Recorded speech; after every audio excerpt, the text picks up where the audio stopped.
Hello it's Agesh here once again welcome back to the Rupaya tutorial. आज के video session में हम लोग लेसन 2 को स्टार्ट करेंगे। केमिस्ट्री 9th में हम लोग लेसन फर्स्ट को खत्म कर चुके थे, जिसमें पदार्थ के बारे में हम लोग पढ़ा था। काफी दिन हम लोग इसको पढ़ने में लगा दिए बिकॉज कितने बीच में हम क्लासेस को ड्रॉप किए थे। अब जो है हमारा क्लासेस रेगुलरली चल रहा है सुबह हर रोज 8 बजे।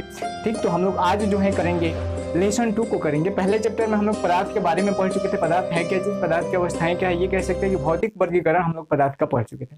आज के वीडियो सेशन में हम रासायनिक वर्गीकरण पढ़ेंगे, जिसमें हमें सीखना है तत्व क्या होते हैं, यौगिक क्या होते हैं, अणु क्या होते हैं, परमाणु क्या होते हैं। अणु परमाणु तो तीसरा चैप्टर है, बट इसमें हम लोग सीखेंगे कि शुद्ध पदार्थ क्या होता है, अशुद्ध पदार्थ क्या। हमारे आसपास जो पदार्थ दिखते हैं ये सारे पदार्थ शुद्ध है। दूध देखने में कहा जाए शुद्धता का मतलब एक नॉर्मल इंसान क्या समझता है, उसमें किसी प्रकार का मिलावट नहीं किया गया। यदि डीजल की बातें की गई तो डीजल में कोई एक्स्ट्रा चीज मिला करके न बेचा जाए तो लोग कहेंगे कि वह पदार्थ शुद्ध है। बट साइंस देखेंगे ना तो आप कितना भी मिलावट नहीं करो, लेकिन दूध आपको देखने में, दूध में आप पानी नहीं भी मिलाओगे फिर भी वो अशुद्ध पदार्थ होता है। अशुद्ध पदार्थ कहने का मतलब मिश्रण होता है, बिकॉज इसमें बहुत सारे छोटे छोटे पार्टिकल्स पाए जाते हैं, जिसको हम लोग कार्बोहाइड्रेट कहते हैं, प्रोटीन कहते हैं, फैट कहते हैं, ये सब पाए जाते हैं, जिसकी वजह से वो क्या हो जाता है, अशुद्ध पदार्थ हो जाता है। ठीक, उसी प्रकार हम लोग बहुत सारे ऐसे तत्वों को देखेंगे, ईंट पत्थर ये सब देखने में हमें शुद्ध लगता है, बट साइंस के रीजन से जब हम इसको देखते हैं तो यह जो होता है अशुद्ध हो जाता है। ठीक, तो इसके रीजन को हम लोग देखेंगे। आज हम लोग स्टार्ट करेंगे पदार्थ का वर्गीकरण। हेडिंग डालना है आपको, पदार्थ का वर्गीकरण। पदार्थ का वर्गीकरण, यह लेसन 2 है छोटू, आप याद रखोगे। लेसन 2 का आज ये पहला लेक्चर है।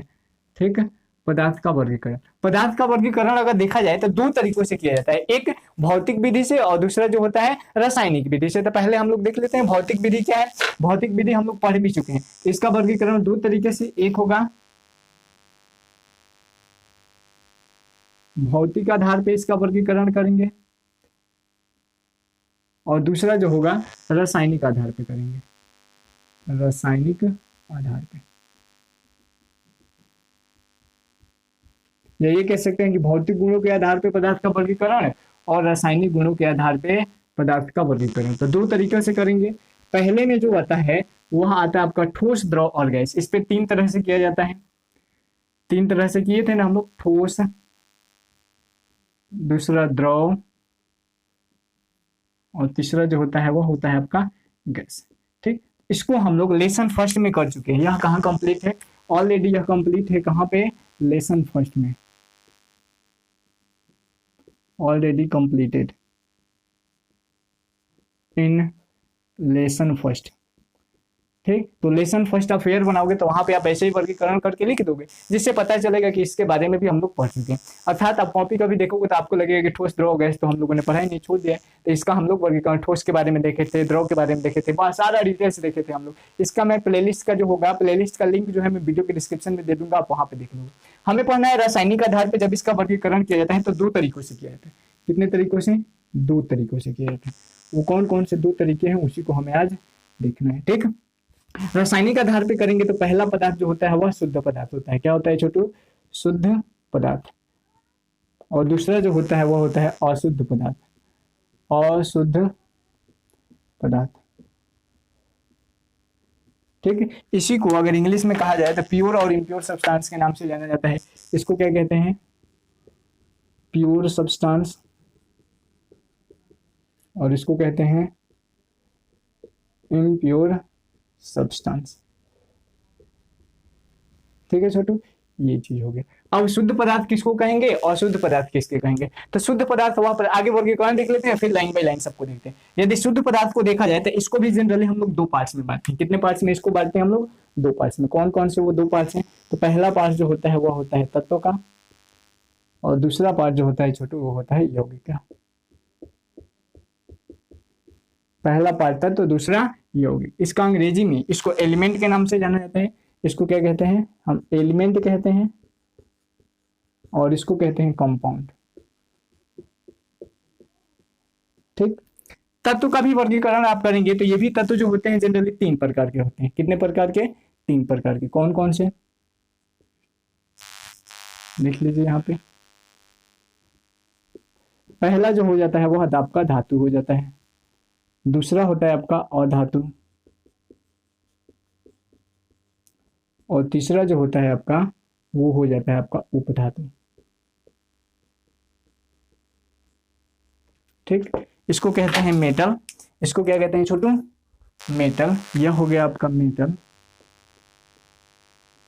ये आपका नॉन मेटल, और यह आपका हो गया सेमी मेटल। सेमी मेटल, या इसी को मेटलवाइट्स भी कहा जाता है। क्या कहते हैं इसको? मेटलवाइट्स। ठीक, ये नाम आप याद रखोगे और इससे हम लोग इसका लाइन बाय लाइन सबको पढ़ेंगे अभी क्या है। उसी प्रकार हम लोग क्या देखें, अब धातु का भी देखेंगे तो धातु में भी प्रकार पढ़ा जाता है। परमाणु और अणु हो जाता है, अणु परमाणु होगा, फिर अणु परमाणु का पढ़ेंगे तो वहाँ पे इलेक्ट्रॉन, प्रोटॉन और न्यूट्रॉन होगा। तो अणु परमाणु के बाद हमें तीसरे चैप्टर में पढ़ना है, तो वहाँ पे हम लोग देख लेंगे। यहाँ पे हमें यही तक करना है। ठीक, यदि यौगिक की बात करें तो यौगिक को भी दो पार्ट्स में बांट देते हैं हम लोग। कितने पार्ट्स में छोटे? दो पार्ट्स में यौगिक को बांटते हैं।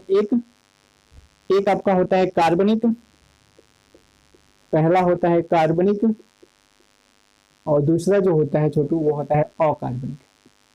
अकार्बनिक, ठीक, दुनिया में दो ही तरह के यौगिक पाए जाएंगे, एक कार्बनिक होगा, दूसरा अकार्बनिक। कार्बनिक को आप कहेंगे ऑर्गेनिक कंपाउंड, ऑर्गेनिक, और अकार्बनिक को कहेंगे इनऑर्गेनिक। ठीक, यदि अशुद्ध पदार्थ की बातें की जाए तो अशुद्ध पदार्थ को भी हम लोग बांटते हैं। तो पहले हम शुद्ध पदार्थ को पढ़ लेते हैं, फिर अशुद्ध पदार्थ। या आप यहाँ पे लिख लीजिए, अशुद्ध पदार्थ को ही छोटू मिश्रण कहा जाता है। क्या कहा जाता है? मिश्रण कहा जाता है। अशुद्ध को क्या कहते हैं? मिश्रण कहा जाता है। एरो मार्क जिसको मिक्सर कहते हैं, MIXTURE।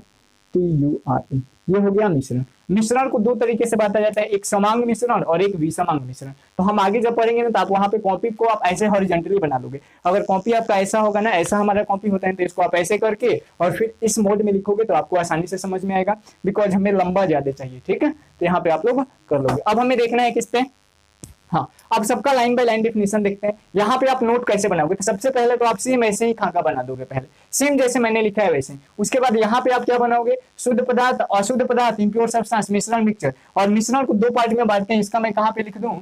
मिश्रण को दो पार्ट में बांटते हैं। तो मिश्रण मान लीजिए हो गया आपका मिश्रण। मिश्रण को दो पार्ट में बांटेंगे और यहाँ पे लिखोगे आप समांग मिश्रण और यहाँ पे विषमांग मिश्रण। जब हम मिश्रण पढ़ेंगे तो वहां पे आपको बता देंगे। तो यहाँ पे थोड़ा सा खाली जगह आप छोड़ देंगे और वहां पे आप लोग दो चीज ऐड कर देंगे, उसमें ज्यादा प्रकार नहीं है। तो अब हमें पढ़ना है शुद्ध पदार्थ के बारे में। शुद्ध पदार्थ के बारे में हम लोग पढ़ते हैं, इसका पहले आप लोग स्क्रीनशॉट ले लीजिए और उसके बाद हम लोग आते हैं। ठीक है, तो हमें कहा है आप शुद्ध पदार्थ के बारे में पढ़ना है। मिटा दे इसको।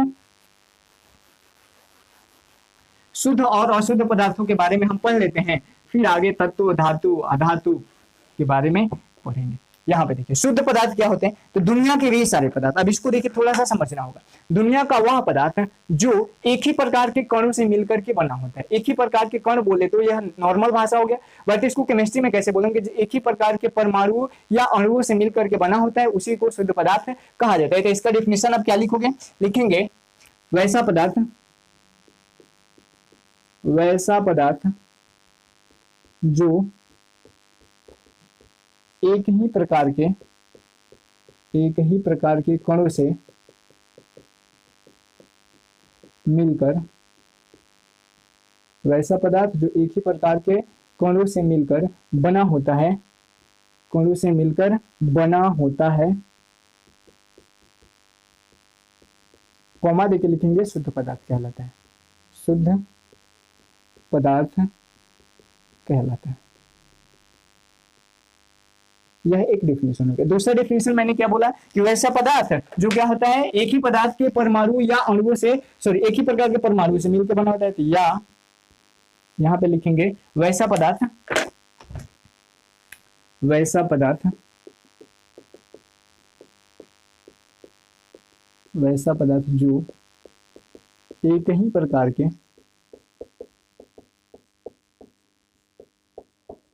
परमाणुओं से मिलकर बना होता है, परमाणुओं से मिलकर बना होता है,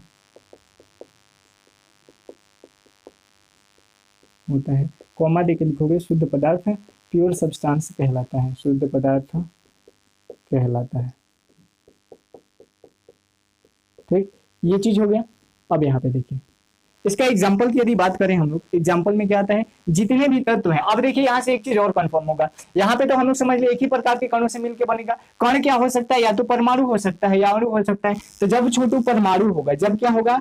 परमाणु होगा, जब परमाणु से मिलकर बनेगा तो वह हो जाएगा आपका तत्व, और जब अणुओं से मिलकर के बनेगा, मॉलिक्यूल से मिलकर के बनेगा, तो वह क्या हो जाएगा आपका यौगिक हो जाता है। तो यहाँ से एक बात आप याद रखोगे, बहुत ज्यादा इंपॉर्टेंट होता है कि तत्व के परमाणु होते हैं तथा यौगिक के अणु होते हैं। तो नीचे एक और बात लिख लोगे यहाँ पे, एग्जाम्पल तो पहले हम लोग लिख लें। एग्जाम्पल क्या हो सकता है, हीलियम, हीलियम जिसको He कहा जाता है, नाइट्रोजन N, जल को क्या कहते हैं H2O, और क्या हो सकता है यहाँ पे शुगर, शुगर हो गया, ग्लूकोज हो गया, कार्बन डाइऑक्साइड हो गया, ETC बहुत सारे हो सकते हैं। यहां से और पॉइंट क्या लिखोगे कि एरो मार्क दे करके लिखोगे कि तत्व के परमाणु होते हैं, तत्व के परमाणु होते हैं, परमाणु बोले तो इसको एटम कहा जाता है, चूंकि क्या कहते हैं एटम कहा जाता है। तत्व के परमाणु होते हैं, और दूसरा क्या लिखोगे, दूसरा एरो मार्क देकर के आप नीचे लिखोगे, मेरा जगह नहीं इसलिए लिख रहा हूं, यौगिक के अणु होते हैं,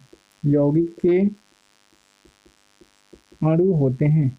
अणु बोले तो छोटू मॉलिक्यूल, मॉलिक्यूल होते हैं। ठीक, अब देखिए यहां से ये चीज कंफर्म हो गया। हम लोगों ने क्या देखा, शुद्ध पदार्थ क्या होगा, तो दुनिया का वह पदार्थ जो एक ही प्रकार के कणों से मिलकर बना होता है, अर्थात एक ही प्रकार के परमाणु या एक ही प्रकार के अणुओं से मिलकर बना होता है, उसे हम लोग क्या कहते हैं, शुद्ध पदार्थ कहते हैं। शुद्ध पदार्थ जो होता है उसमें क्या होता है, तत्व के परमाणु होते हैं, मतलब जो शुद्ध पदार्थ तत्व से बनेगा वह परमाणु तत्व होगा, और जो शुद्ध पदार्थ अणु से मिलकर बनेगा वह क्या हो जाएगा आपका यौगिक हो जाएगा। ये पॉइंट याद रखोगे। अब इसके लिए कुछ कंडीशन बेस की कुछ प्रॉपर्टीज है। प्रॉपर्टीज क्या है, प्रॉपर्टीज को मैं कहाँ लिखूं, नीचे तो जगह नहीं, इतना आप लिख लीजिए और इसके बाद स्क्रीनशॉट ले लीजिए सबसे अच्छा, उसके बाद हम लोग आगे पढ़ते हैं। उसके बाद आपको क्या लिखना है ना कि ये जो शुद्ध पदार्थ होते हैं ना, इनके गलनांक तथा क्वथनांक। अब ये गलनांक और क्वथनांक कहां से आ गए, तो यहां पे लिखोगे इनकी गलनांक, गलनांक बोले तो मेल्टिंग पॉइंट, तथा क्वथनांक, तथा क्वथनांक, क्वथनांक बोले तो बॉइलिंग पॉइंट निश्चित होते हैं, फिक्स होते हैं, कंफर्म होगा कि इतना ताप पे क्या होगा हमारा गर्म हो जाएगा, अर्थात तो पिघल जाएगा, निश्चित होता है। ठीक, ये पॉइंट याद रखोगे। इसका मतलब क्या हो, गलनांक का मतलब वह न्यूनतम तापमान जिस पर कोई पदार्थ पिघलना शुरू करते, गलना मतलब क्या, पिघलना, मेल्ट करना, उसी को उस पदार्थ का मेल्टिंग पॉइंट कहते हैं। मान लीजिए यह पदार्थ है, इसको 100 डिग्री सेल्सियस पर हम लोग गर्म करें, मान रहे हैं 100 डिग्री सेल्सियस पे गर्म होने के बाद पिघलने लगे, सबसे कम 100 डिग्री सेल्सियस इस पे पिघलने लगे, इसका मतलब ये इस पदार्थ का मेल्टिंग पॉइंट कितना है, 100 डिग्री सेल्सियस है। उसी प्रकार यदि किसी द्रव को बॉयल किया जाए, बॉयल मतलब उबाला जाए, और उस जिस न्यूनतम तापमान पे वह द्रव उबलने लगे, उसी को उसका क्या कहा जाता है, क्वथनांक कहा जाता है। दूसरा नोट होता है कि इसका संघटक जो होता है, कॉम्पोजिशन भी निश्चित होता है, इसका संघटक, इसके संघटक निश्चित होते हैं, निश्चित होते हैं, संघटक निश्चित होते हैं। संघटक मतलब कॉम्पोजिशन, क्योंकि जब एक ही प्रकार के परमाणु से मिलेगा तो कॉम्पोजिशन तो हो गया ना, परमाणु ही हो जाएगा, अणु से मिलेगा तो अणु, इसका कॉम्पोजिशन हो जाएगा। और एक महत्वपूर्ण बात जिसको द्वारा इसको पहचाना जाता है, इसको किसी भी भौतिक विधि द्वारा अलग अलग पदार्थों में नहीं तोड़ा जा सकता। तो यहाँ पे लिखेंगे इन्हें किसी भी भौतिक विधियों द्वारा, किसी भी भौतिक विधियों द्वारा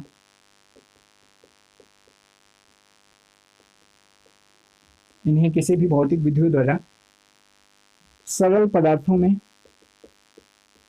सरल पदार्थों में पृथक नहीं किया जा सकता। पृथक मतलब अलग, पृथक मतलब क्या होगा छोटू, अलग नहीं किया जा सकता है।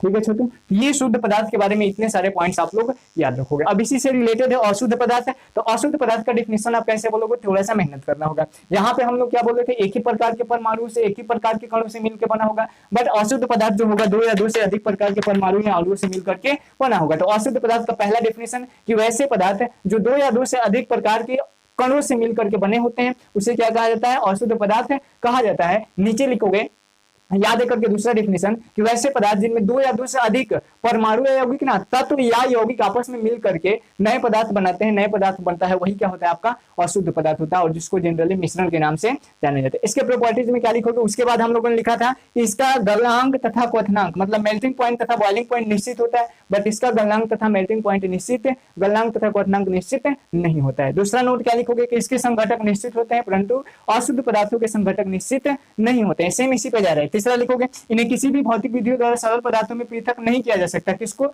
शुद्ध पदार्थ को, बट अशुद्ध पदार्थ को भौतिक तथा रासायनिक विधियों द्वारा अलग किया जा सकता है। ठीक, तो शुद्ध पदार्थ के बारे में, अशुद्ध पदार्थ के बारे में हम लोगों ने पढ़ लिया। अब हमें शुद्ध पदार्थ के प्रकार के बारे में पढ़ना है। शुद्ध पदार्थ के कितने भागों में बांटा जाता है, तो दो भागों में बांटा जाता है, तत्व और यौगिक। तत्व के बारे में हम पढ़ेंगे, फिर यौगिक के बारे में, फिर तत्व के जितने भी आपको ये प्रकार होते हैं, metal, non metal, metalloid, semi metal के बारे में हम लोग पढ़ेंगे। ठीक, तो इसको आप लोग उतार लीजिए। अशुद्ध पदार्थ का डिफिनेशन आपको कैसे लिखना है, सेम इसी बात पे लिखना है, बट इसका अपोजिट कर देना है। यहाँ पे हम लोग तत्व और दो अधिक प्रकार के अणु या परमाणु लिखे थे, तो यहाँ पे तत्व या यौगिक लिख देंगे। इसका कहने का मतलब ये हुआ कि शुद्ध पदार्थ किससे बनेगा, परमाणु या अणु से बनेगा, बट अशुद्ध पदार्थ किससे बनेगा, तत्व या यौगिक से मिलकर के बनेगा। ठीक, तो इसको आप कर लोगे। अब हम लोग आते हैं शुद्ध पदार्थ का वर्गीकरण। तो शुद्ध पदार्थ का वर्गीकरण जो किया जाता है छोटू, वो दो तरीकों से किया जाता है, एक तत्व और दूसरा यौगिक।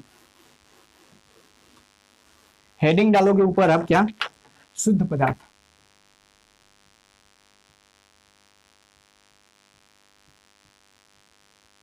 शुद्ध पदार्थ बोले तो पहला आपका हो जाएगा तत्व, दूसरा हो जाएगा आपका यौगिक, और यह क्या हो जाएगा आपका तत्व, जिसको एलिमेंट कहे थे। एलिमेंट नाम लिखना जरूरी नहीं, बिकॉज बहुत सारा नीचे नोट लिखेंगे तो उसके लिए हम लोग देख लेंगे। अब तत्व के बारे में हम लोग पढ़ते हैं, तत्व क्या होते हैं। तत्व का सबसे पहले नाम जो है, तत्व का नामकरण अगर कहा जाए तो सबसे पहले रॉबर्ट बॉयल ने किया था। किसने किया था, रॉबर्ट बॉयल ने किया था, और कब, 1661 ईस्वी में। ठीक, ये बात आप याद रखोगे कि तत्व का नामकरण सर्वप्रथम रॉबर्ट बॉयल ने किया था, और इसका परिभाषा जो है लेवोजियर ने दिया था। लेवोजियर के बारे में पता है ना, फादर ऑफ केमिस्ट्री कहा जाता है लेवोजियर। ठीक, परिभाषा किसने दिया था, लेवोजियर ने दिया था। अभी परिभाषा क्या दिए थे लेवोजियर ने, कि तत्व किसी पदार्थ का वह शुद्धतम रूप होता है, शुद्ध रूप में पाया जाता है। बिकॉज शुद्ध पदार्थ को हम लोग जब बांटेंगे तो उसी में ना तत्व आता है, तो क्या बोलोगे, तत्व किसी पदार्थ का वह रूप होता है जो एक ही प्रकार के परमाणु से मिल करके बना होता है तथा इन्हें किसी भी भौतिक विधियों द्वारा अलग नहीं किया जा सकता या रासायनिक विधियों द्वारा अलग नहीं किया जा सकता। तत्व जो है मुक्त अवस्था में पाए जाते हैं, तत्व एक ही प्रकार के परमाणु से मिलकर के बने होते हैं। ये देखा है हम लोग। कुल ज्ञात तत्वों की संख्या प्रकृति में मतलब अभी जो है 118 है, जिसमें से 92 जो है नेचुरली है, मतलब गॉड गिफ्टेड है। बाकी जितने भी एलिमेंट्स बचते हैं या इन फ्यूचर खोजेंगे, उन सभी को हम लोग जो है अपने कृत्रिम तरीके से, सिंथेटिक तरीके से बनाए हैं। सबसे पहली बार प्रयोगशाला में, लेबोरेटरी में टेक्नीशियम 43, टेक्नीशियम एक ऐसा तत्व है जिसको सबसे पहली बार प्रयोगशाला में बनाया गया था। अलग अलग तत्वों के गुण जो होते हैं ना, वह जो होते हैं यौगिकों के गुण से अलग होते हैं, भिन्न होते हैं, और तत्व जब संयुक्त करते हैं तो यौगिक का निर्माण करते हैं। रासायनिक अभिक्रिया जब आप पढ़ेंगे तो वहां पे ये चीज आप देखे होंगे। तो आप तत्व का डिफिनेशन क्या लिखोगे, लिखेंगे तत्व किसी पदार्थ का वह शुद्धतम रूप होता है, तत्व किसी पदार्थ का वह शुद्धतम रूप होता है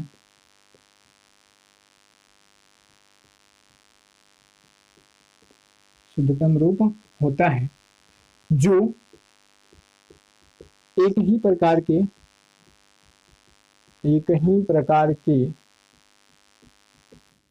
परमाणुओं से मिलकर के बना होता है, जो एक ही प्रकार के परमाणुओं से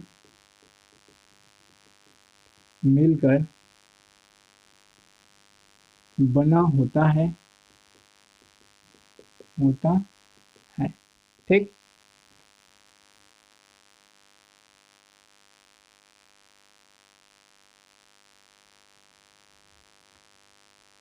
नेक्स्ट लिखोगे नोट, इन्हें किसी भी भौतिक या रासायनिक विधियों द्वारा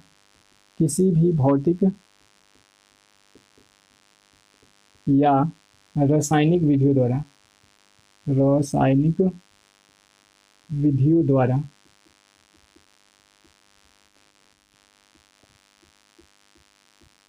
सरल पदार्थों में नहीं तोड़ा जा सकता, सरल पदार्थों में विभाजित नहीं किया जा सकता, विभाजित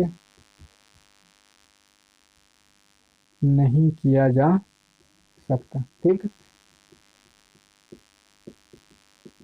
यह पॉइंट्स आप याद रखोगे।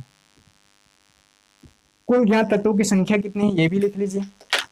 कुल ज्ञात तत्वों की संख्या,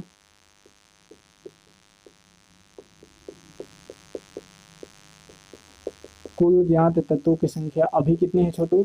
118 है, जिसमें से 92 जो है वह कौन से है? नेचुरल है, मतलब प्राकृतिक है, और 26 जो है वह क्या है? सिंथेटिक है, कृत्रिम तरीके से बनाया गया है। ठीक है। टेक्नीशियम 43 प्रथम मानव निर्मित तत्व, प्रथम मानव निर्मित, प्रथम मानव निर्मित तत्व जो होता है छोटू वह होता है आपका TC43, मतलब जिसको कहा जाता है टेक्नीशियम, टेक्नीशियम। ठीक, तो प्रथम मानव निर्मित तत्व तो हमने बता दिया। प्रथम मानव निर्मित यौगिक कौन होगा? तो जब हम यौगिक पढ़ेंगे तो इसको बताएंगे। ठीक है, तो हम लोग यहाँ पे देख लिए तत्व के बारे में। तत्व किसी पदार्थ का अशुद्धतम रूप होता है जो एक ही प्रकार के परमाणु से मिलकर के बना होता है तथा इसे किसी भी भौतिक या रासायनिक विधियों द्वारा अलग नहीं किया जा सकता। इसके प्रॉपर्टीज में क्या लिखोगे कि तत्व जो होते हैं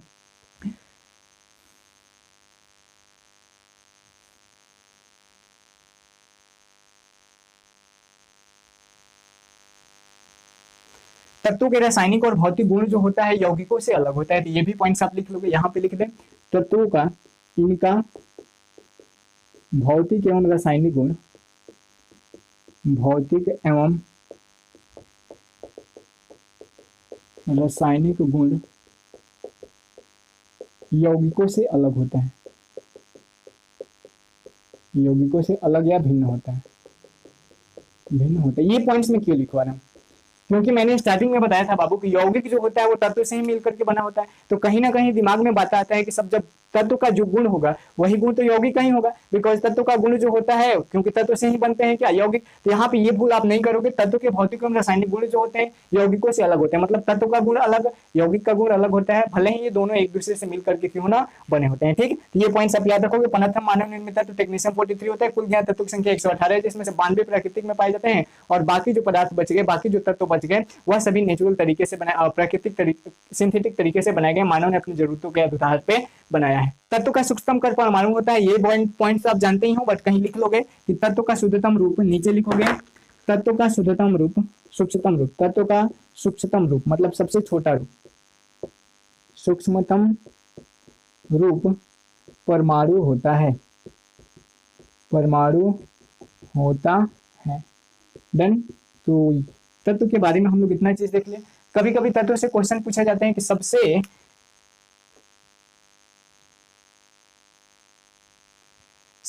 कठोर तत्व या सबसे कठोर धातु पूछा जाता है तो क्रोमियम होता है। क्या होता है यदि कहा जाए, नीचे लिखोगे आप लोग कि सबसे कठोर तत्व, सबसे कठोर तत्व होता है छोटू, या धातु भी कह ले तो ये भी होता है, यही होता है। धातु जो होता है, आपके दिमाग में हीरा आता होगा, बट छोटू हीरा नहीं होता है क्योंकि हीरा पीरियोडिक टेबल में आपको देखने को कहीं नहीं मिलता है। ठीक, और हीरा कब होगा ये भी मैं आपको बताता हूँ। सबसे कठोर तत्व या धातु जो होता है क्रोमियम 24 होता है। मैं 24, 43 ये क्या लिख रहा हूँ? तो ये तत्वों की छोटू परमाणु संख्या होती है, पीरियोडिक टेबल में आते हैं। क्रोमियम, क्रोमियम सबसे क्या होता है? कठोर तत्व होता है।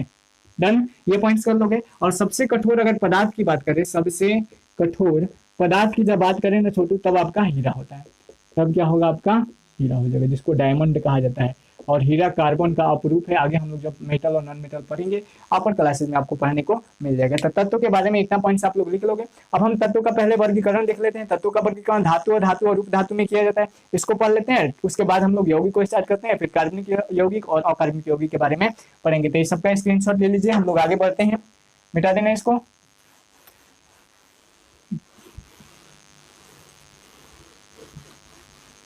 अब हमें देखना है शुद्ध पदार्थों के वर्गीकरण, सॉरी शुद्ध पदार्थ कह रहे हैं, तत्व का। तत्व को छोटे 3 पार्ट में बांटा जाता है। कितने पार्ट में? 3 पार्ट में। कौन कौन से हैं अब तत्व के बारे में? पहला जो होता है छोटू, वह होता है आपका धातु। पहला क्या होगा? धातु। सेकेंड वन जो होगा वह होगा अधातु, और थर्ड जो होता है वह होता है आपका उपधातु। अंग्रेजी मैंने लिख दिया था वर्गीकरण में, इसको मेटल, नॉन मेटल, इसको सेमी मेटल या मेटलॉइड्स के नाम से जाना जाता है। मेटल किसे कहते हैं, नॉन मेटल किसे कहते हैं और मेटलॉइड्स किसे कहते हैं। तो मेटल के बारे में है छोटू को, मेटल वैसे मतलब धातु को क्या कहा जाता है, मतलब धातु किसे कहते हैं, तो धातु किसी पदार्थ का वह शुद्धतम रूप होता है, तत्व का वह शुद्धतम रूप, तत्व का वर्गीकरण है ना, तो तत्व का वह शुद्धतम रूप जिसमें धात्विक गुण पाया जाता है, मेटालिक प्रॉपर्टी पाया जाता है, उसी को क्या कहा जाता है, धातु कहा जाता है। अब धातु गुण का मतलब क्या हुआ, तो वह आघातवर्ध होगा, मतलब पीटने पे फैलेगा, तन्य होगा, खींचकर लंबा तार बनाया जा सके। उसके बाद कठोर होता है, ठोस अवस्था में पाया जाता है, उष्मा तथा विद्युत का सुचालक होता है, और ठोस अवस्था में पाया जाता है प्रकृति में, और इनका द्रवणांक तथा क्वथनांक जो होता है उच्च होता है। ठीक, तो इन्हीं सभी पदार्थों को क्या कहा जाता है, धातु कहा जाता है। तो आप डेफिनेशन क्या लिखोगे, तो डेफिनेशन लिखेंगे हम, तत्वों का वह शुद्धतम रूप, वह शुद्धतम रूप जिसमें धात्विक गुण पाया जाता है, धात्विक गुण पाया जाता है, धात्विक गुण पाया जाता है, कॉमा देके लिखोगे, धातु कहलाता है, धातु कहलाता है। इसका मतलब क्या हुआ, तो धातु क्या होगा, चमकदार होगा। अब आगे लिखते हैं हम, धातु क्या होंगे, चमकदार होंगे, मतलब चमकेगा, जिसको मेटालिक लस्टर के नाम से जाना जाता है। अघातवर्ध होगा, मतलब पीट पीट करके लंबे चादर के रूप में इसको बदला जा सकेगा। ठीक है, तन्य होता है, डक्टाइल जिसको कहा जाता है, तन्य होता है, इसको मेलिएबल, इसको मेटालिक लस्टर कहते हैं इंग्लिश में। ठीक है, उसके बाद तन्य हो गया, फिर उष्मा, उष्मा तथा विद्युत के, उष्मा तथा विद्युत के सुचालक होंगे। ये कौन, धातु। इनका मेल्टिंग पॉइंट मतलब द्रवणांक ऐसी गलनांक कहा जाता है। Melting point and boiling point जो होता है वह उच्च होता है। यह हमेशा एनटीपी पर, एनटीपी मतलब नॉर्मल टेम्परेचर प्रेशर या कमरे के तापमान पर सॉलिड स्टेट में पाए जाते हैं, सॉलिड स्टेट में पाए जाते हैं। इससे पीटने पर टन टन की आवाज आती है, टन टन की आवाज आती है। इसको सोनोरस कहा जाता है। क्या कहा जाता है छोटू, सोनोरस कहा जाता है। तो ये कुछ महत्वपूर्ण पॉइंट्स थे किसके, धातु के। धातु चमकदार होगा, अघातवर्ध होगा, तन्य होगा, उसमें विद्युत का सुचालक होगा, melting point, boiling point high होगा, एनटीपी पर सॉलिड स्टेट में पाया जाता है। इसको पीटेंगे तो टन टन की आवाज आती है। धातु का डिफिनेशन क्या लिखोगे, सेम चीज ये लिख दोगे कि तत्व का वह शुद्धतम रूप जिसमें धातु गुण पाया जाता है, कॉमा देके धातु कहलाता है। एग्जांपल में आप क्या लिख दोगे, एग्जांपल की अगर बात करें छोटू तो एग्जांपल में हो जाएगा आपका आयरन, लोहा का नाम सुना आप लोगों ने, आयरन, इसको मरकरी, दूसरा हो जाएगा mercury, sodium, sodium, magnesium, magnesium, PTC बहुत सारे हो सकते हैं, कॉपर वगैरह होता है, एल्युमिनियम होता है। तो ये सभी एग्जांपल हो जाएंगे किसके, धातु के। अब धातु का पहचानने का तरीका क्या है, तो धातु के प्रायः नाम के अंत में जो होता है ना छोटू, यम सफिक्स पाया जाता है। क्या पाया जाता है, IUM सफिक्स। IUM सफिक्स क्या होता है, सफिक्स वे वर्ड्स होते हैं जो किसी वर्ड्स के लास्ट में जुड़ करके शब्द का अर्थ बदल देते हैं। जैसे यहाँ पे देखिए, तो आप यहाँ पे सिंपली देखिए, यहाँ पे IUM है, IUM, इसी प्रकार एल्युमिनियम लिखेंगे तो IUM, सब में नहीं आता है बट मैक्सिमम में आता है। तो धातुओं के नाम के अंत में यहाँ पे आप लिख दोगे कि धातुओं के नाम के अंत में EM सफिक्स पाया जाता है, जिससे धातु की पहचान होती है। अब कुछ ऐसे भी एग्जांपल में सोडियम, मैग्नीशियम, एल्युमिनियम, पोटेशियम, ये सब लिख दोगे, मैग्नीशियम, ये सब लिख लोगे। उसके बाद देखो कुछ ऐसे भी धातु होते हैं जिनके नाम के लास्ट में EM सफिक्स नहीं पाया जाता है, जैसे आयरन हो गया, मरकरी हो गया, गोल्ड हो गया, प्लेटिनम हो गया, सिल्वर हो गया। इन सब के नाम के अंत में EM सफिक्स तो नहीं पाया जाता है, बट ये सभी क्या होते हैं, धातु होते हैं। तो ये पॉइंट्स लिखोगे। उसके बाद लिखोगे कि धातु जो होते हैं चमकदार होते हैं।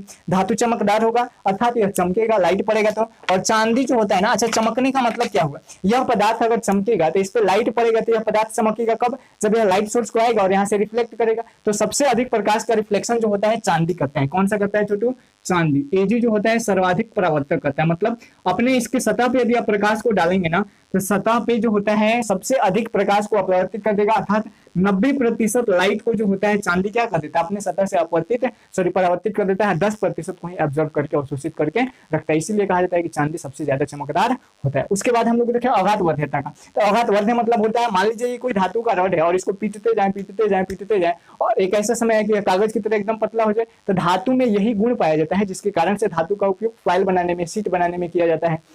हम लोग देखते हैं एल्युमिनियम फॉइल है, सिल्वर फॉइल जो होता है मिठाइयों पे रखा जाता है। एल्युमिनियम फॉइल में मिठाइयों का पैकिंग किया जाता है, क्योंकि ये जो होते हैं पीटने पे फैलते हैं। तो इसी गुण को क्या कहा जाता है, अघातवर्ध्य होता है। और सर्वाधिक अघातवर्ध्य धातु जो होता है सोना तथा चांदी होता है, ये पॉइंट्स आप याद रखोगे। तो नीचे लिख लोगे कि धातु तो आघातवर्ध होते हैं, बट नोट में कि सोना तथा चांदी सर्वाधिक आघातवर्ध धातु होते हैं। नेक्स्ट पॉइंट तन्य में, तन्य का मतलब इसको खींच करके लंबा से लंबा तार बनाया जा सके। 1 ग्राम सोने में छोटू जो है 2 किलोमीटर लंबा तार बनाया जा सकता है। सोचिए कितना पतला होगा। इसका मतलब ये होगा कि सोना और चांदी जो होगा सबसे आघातवर्ध तथा सबसे तन्य धातु होते हैं। ये दोनों पॉइंट्स आप याद रखोगे। उष्मा तथा विद्युत के सुचालक होंगे कौन? धातु। लेकिन कुछ ऐसे भी हैं जो उष्मा तथा विद्युत के कुचालक नहीं होते हैं, कुछ सर्वाधिक चालक होते हैं। तो सर्वाधिक चालक में आता है आपका सिल्वर, Ag और तथा Cu कॉपर। सिल्वर तथा कॉपर ऐसे धातु हैं जो सर्वाधिक चालक होते हैं, जबकि लेड जिसको Pb कहा जाता है, लेड तथा मरकरी जिसको कहा जाता है Hg, लेड तथा पीबी जो होते हैं सबसे कम होते हैं, अर्थात ना के बराबर होते हैं। तो कभी कभी क्वेश्चन ये पूछा जाता है कि सर्वाधिक अधिक विद्युत धारा का चालन कौन सा धातु करता है, तो वहां पे आप चांदी मारोगे, चांदी ऑप्शन नहीं होगा तो आप किसको मारोगे? तांबा को मारोगे। लेकिन सबसे कम जब कहा जाएगा तो कम के तुलना में आ जाएगा आपका या नहीं के बराबर आ जाएगा, तो लेड और मरकरी हो जाता है। तो ये पॉइंट याद रखोगे। उष्मा तथा विद्युत का सुचालक हो गया मेल्टिंग पॉइंट और बॉइलिंग पॉइंट। धातु का मेल्टिंग पॉइंट बॉइलिंग पॉइंट कुछ होता है, ये तो पता ही है। इसमें एक और पॉइंट है, जैसे धातु जो होते हैं एंटीपी पर ठोस अवस्था में पाए जाते हैं। कहीं लिखा हूं मैं? हाँ, नीचे लिखा हूं। एंटीपी पर ठोस अवस्था में पाए जाते हैं। लेकिन पारा एक ऐसा पदार्थ है, पारा जिसको क्या कहा जाता है छोटू? Hg कहा जाता है। मरकरी इसी को कहा जाता है। यह जो होता है एंटीपी पर लिक्विड स्टेट में पाया जाता है, लिक्विड स्टेट में पाया जाता है। इसलिए इसका उपयोग जो है थर्मामीटर में किया जाता है, इंडिकेटर के रूप में। थर्मामीटर और बैरोमीटर जब क्लासिकल देखेंगे ना, तो इसमें काले रंग का एक पदार्थ होता है ड्रॉ के रूप में, जो इंडिकेट करता है कि बॉडी का टेम्परेचर कितना है। किसी भी पार्टिकल का टेम्परेचर मापना हो तो वहां पे वो इंडिकेट करता है। वही इंडिकेटर पदार्थ जो होता है वो पारा होता है, जिसको Hg या लिक्विड के नाम से, Hg के नाम से जाना जाता है। तो पारा के याद में एनटीपी क्या होता है? Normal temperature pressure. नॉर्मल बहुत बार पढ़ाया भी होंगे आपको। टेम्परेचर प्रेशर जो कितना होता है छोटू? 25 से 30 डिग्री सेल्सियस के अप्रॉक्स होता है। कमरे का सामान्य तापमान है, इसी को साधारण तापमान के नाम से जाना जाता है। उसके बाद धातु को पीटने पर टन की आवाज आती है। टन की आवाज बोले तो टन मतलब सोनोरस होता है। मतलब धातु अगर गिरेगा, देखते हैं हम लोग धातु का बर्तन, लोहा पर अगर किसी चीज से मारते हैं तो वहां से आवाज आती है। तो ये धातु का गुण होता है कि धातु क्या होते हैं छोटू? कठोर होते हैं। धातु कठोर होते हैं, और कठोर होंगे तो क्या होंगे? सॉलिड स्टेट में पाए जाएंगे। बट कुछ ऐसे भी धातु होते हैं जो कठोर नहीं होते हैं, जैसे सोडियम जिसको Na कहा जाता है, लिथियम जिसको Li कहा जाता है, और पोटेशियम जिसको P कहा जाता है। ये 3 ऐसे धातु हैं जो मुलायम होते हैं, सॉफ्ट होते हैं, और इसको आसानी से चाकू से काटा जा सकता है। Easily cut by knife, easily cut by knife. चाकू से आसानी से इसको हम क्या कर लेंगे? काट लेंगे। तो क्वेश्चन पूछा जाता है कि कौन सा वह धातु है जो इसको आसानी से चाकू से काटा जा सकता है, तो सबसे अधिक बार ऑप्शन आता है सोडियम का। सोडियम नहीं तो लिथियम, लिथियम नहीं तो पोटेशियम। सोडियम को जो है छोटू हमेशा केरोसिन में डुबो करके रखा जाता है। किसमें रखते हैं हम लोग? केरोसिन में रखते हैं, क्योंकि यह खुली वायु में आएगा तो हवा से संपर्क करके यह ऑक्सीजन की उपस्थिति में आग पकड़ लेता है। तो क्वेश्चन होता है कि सर हवा से जब संपर्क करेगा तो इसको हम लोग पानी में भी तो रख सकते हैं। पानी में नहीं रखते हैं, क्योंकि सोडियम जो होता है जल के साथ अभिक्रिया कर लेता है, इसलिए सोडियम हमें प्राप्त नहीं हो पाता है पुनः। इसलिए हम लोग सोडियम को किस में डुबो कर रखते हैं? केरोसिन में रखते हैं। सोडियम जो होता है मुलायम धातु होता है, जिसको आसानी से चाकू से काटा जा सकता है। लिथियम के बारे में, सबसे हल्का धातु होता है लिथियम। क्या होता है छोटू? सबसे हल्का धातु। सबसे हल्का धातु क्या होता है छोटू? सबसे हल्का धातु होता है लिथियम। सबसे हल्का धातु लिथियम। तो दिमाग में आता होगा सर जी भारी धातु कौन सा होता है? तो भारी धातु होता है वो ओस्मियम होता है। क्या होता है? OS, ओस्मियम धातु जो होता है वह सबसे भारी धातु होता है। ये भी पॉइंट्स याद रख लोगे। पोटेशियम जो होता है सर्वाधिक क्रियाशील धातु होता है, मतलब जल्दी से अभिक्रिया कर लेता है, सबसे तेज अभिक्रिया करेगा, सर्वाधिक क्रियाशील धातु होता है।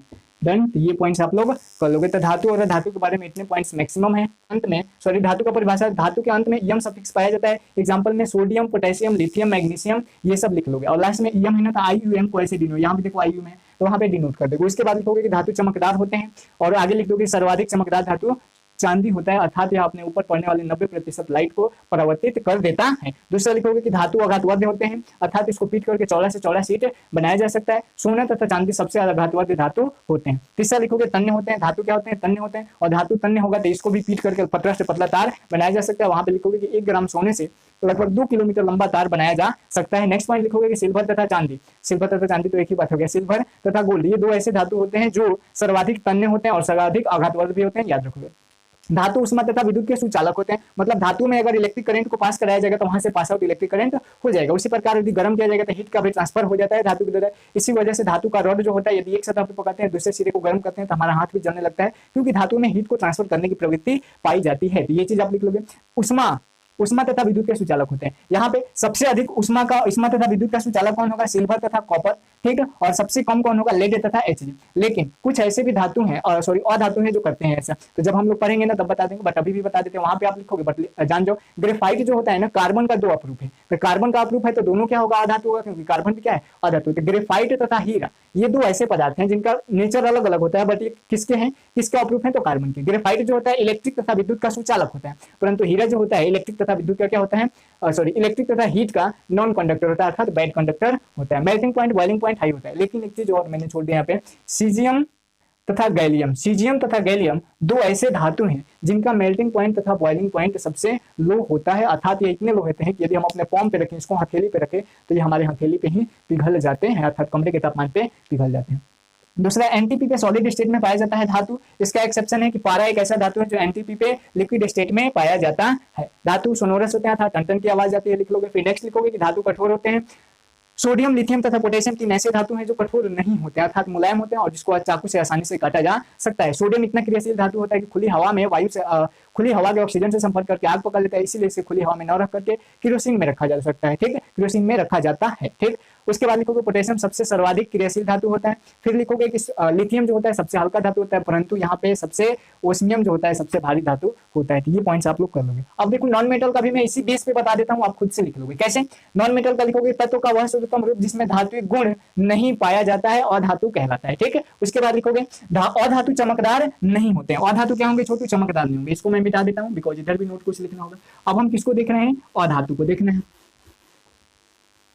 यहाँ पे आप कर लो, इसके लास्ट में एम सफिक्स नहीं पाया जाता है। धातु हो गया। अब हमें किसको पढ़ना है? अधातु को पढ़ना है, जिसमें धातु गुण और यहाँ पे लिख लोगे नहीं पाया जाता है, वह क्या कहलाता है? अधातु कहलाता है। यदि एग्जाम में पूछ दे कि धातु किसे कहते हैं तो ये लिख दोगे, और अर्थात ऐसे पॉइंट्स वाइज नहीं लिखोगे। अर्थात धातु, अधातु के चमकदार, तन्य तथा उष्मा तथा विद्युत के सुचालक होते हैं, ये पॉइंट्स भी आप लिख लोगे। अधातु के बारे में तत्व का वह शुद्धतम रूप जिसमें धातु गुण नहीं पाया जाता है, अधातु कहलाता है। अधातु में अगर कहा जाए तो अधातु चमकदार नहीं होते हैं, न ही अघातवर्ग होते हैं, न ही तन्य होते हैं, न ही उष्मा तथा विद्युत के सुचालक होते हैं, और इनका मेल्टिंग पॉइंट तथा बॉइलिंग पॉइंट निम्न होता है। यह सॉलिड, लिक्विड तथा गैस, मतलब सॉलिड और गैस में पाए जाते हैं, बट ब्रोमीन एक ऐसा अधातु है जो लिक्विड में पाया जाता है। तो यहाँ पे लिखोगे यह किसमें पाया जाता है? सॉलिड में और गैसियस स्टेट में पाया जाता है, ठीक। उसके बाद लिखोगे इसे टन की आवाज नहीं आती है, धातु कठोर, अधातु कठोर नहीं होते हैं। तो अधातु का भी मैंने बता दिया। अब यहाँ पे कुछ इससे रिलेटेड नोट है। पहले तो डेफिनेशन लिख लोगे, फिर लिखोगे कि अधातु चमकदार नहीं होते हैं, बट यहाँ पे एक्सेप्शन है इसका कि आयोडीन तथा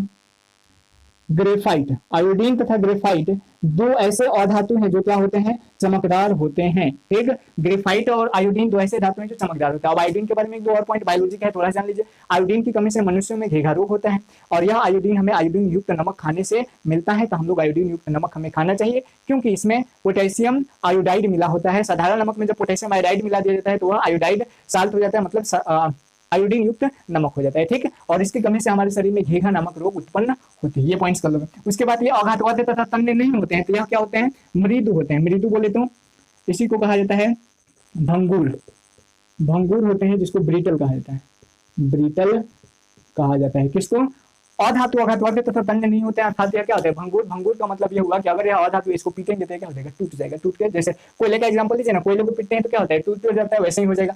उष्मा तथा विद्युत के सुचालक होते हैं, नहीं होते हैं कौन? अधातु। बट ग्रेफाइट इसका क्या होता है? एक्सेप्शन है। तो ग्रेफाइट उष्मा तथा विद्युत का क्या होता है? छोटू, सुचालक होता है। ये पॉइंट्स आप लिख लोगे। फिर एमपी तथा बॉइलिंग पॉइंट, मेल्टिंग पॉइंट तथा बॉइलिंग पॉइंट निम्न होता है, धातु में उच्च होता था। यहाँ पे एनटीपी पे सॉलिड स्टेट और गैसियस स्टेट में पाया जाता है, किंतु ब्रोमीन एकमात्र ऐसा अधातु है, ब्रोमीन अधातु है जो किस स्टेट में पाया जाता है? छोटू, लिक्विड स्टेट में पाया जाता है। ये पॉइंट्स भी कर लोगे। धातु से अधातु से टन की आवाज नहीं आती है, और अधातु कठोर भी नहीं होते हैं। तो अधातु के बारे में मैंने इतने सारे पॉइंट्स को कवर कर दिया।